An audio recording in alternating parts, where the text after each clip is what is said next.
Hey everyone, it's Ben Hardy here, and we've got some big updates for the car market that I think a lot of you are going to really like. Before we get into this video, as always, if you're going to save time and money the next time you purchase a car, link to my car buying guide in the description down below, and then some of the information comes from Cox Automotive. Let's get into it.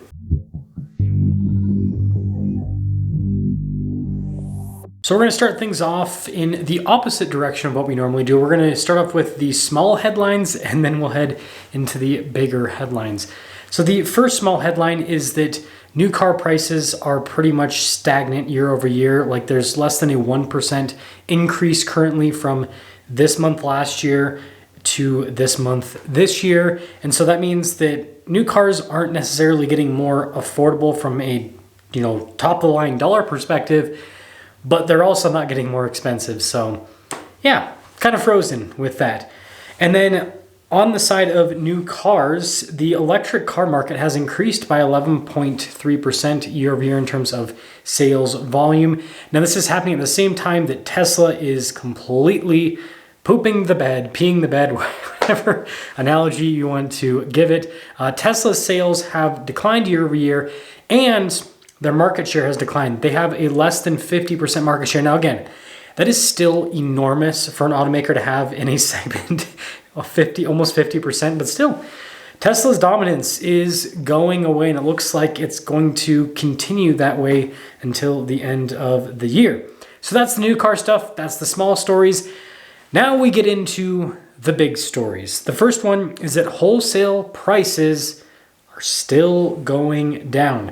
So last month, wholesale prices declined 0.6% month over month, which that might not sound like a lot, but it's still in the downward direction. And so we're still going in this, downward trend, and we're quite a bit a ways off from the peak. We're still high compared to historical norms, but we're quite a bit off of the peak. And now remember, this is also wholesale values. These are not retail values. We're going to talk about the retail market in just a moment. So at auction, cars averaged 97.8% of MMR, which again shows weakness in the wholesale market. Conversion rates 57.4%. That's actually above normal. Normal at this time of the year is in that 50% range.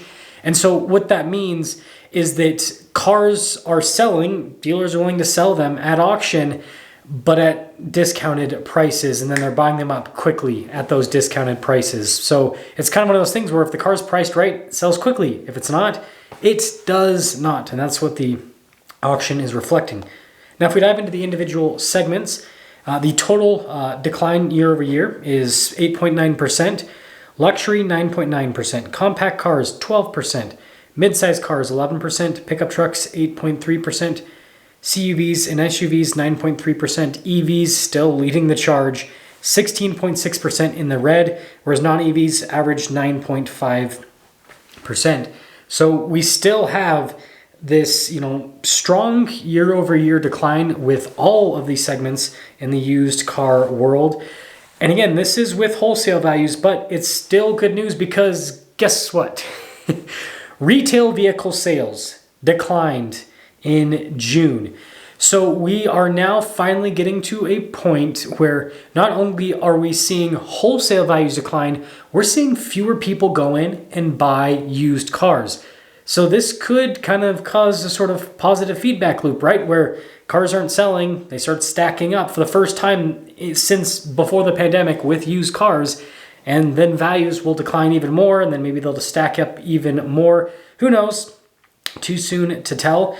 Day supply number was 47, so there's your increase in day supply, up from 46 in May. I know it's not a huge amount, but going up, that's what we want to see if we want to see these softer values.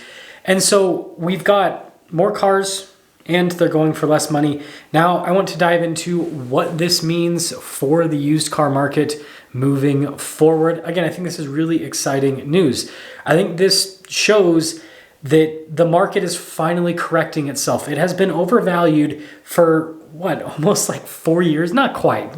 Let's say 3 years at this point. Overvalued for about 3 years, and now we're finally starting to come back down to reality. People are realizing that they don't want to pay close to original MSRP for a used car. So the used car market is, starting to do what it's always done, where new cars go off of the dealer lot, they depreciate a massive amount, and then they get sold for that depreciated amount used. And again, I think the auction really shows the mentality. It's like, if you're willing to discount this car, if you're willing to sell it for the right price, I'll buy it. If not, I'm not going to buy it. And I think the consumers feel that way as well.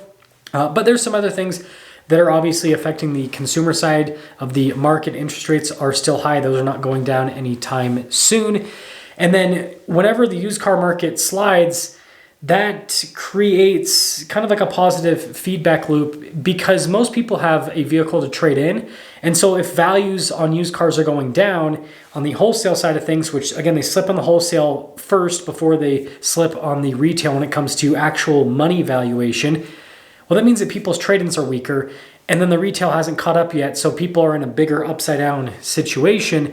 So you kind of have to wait for the market to level off with values before you can see people dive in and start buying cars again, because the money just doesn't work out for a lot of buyers. Like I said, everyone has trade-ins. So I think this is good news if you've been looking for a deal, because the deals are only going to get better as time goes on. But it's bad news if you are considering trading in a car, because this just means that those trade-in values are going to get softer and softer. And I'm seeing it every single month. I look at the reports of values on certain cars, and yeah, it's just weakening over time. So like I said, the used car market, it's starting to do what it's supposed to do. I'll see you.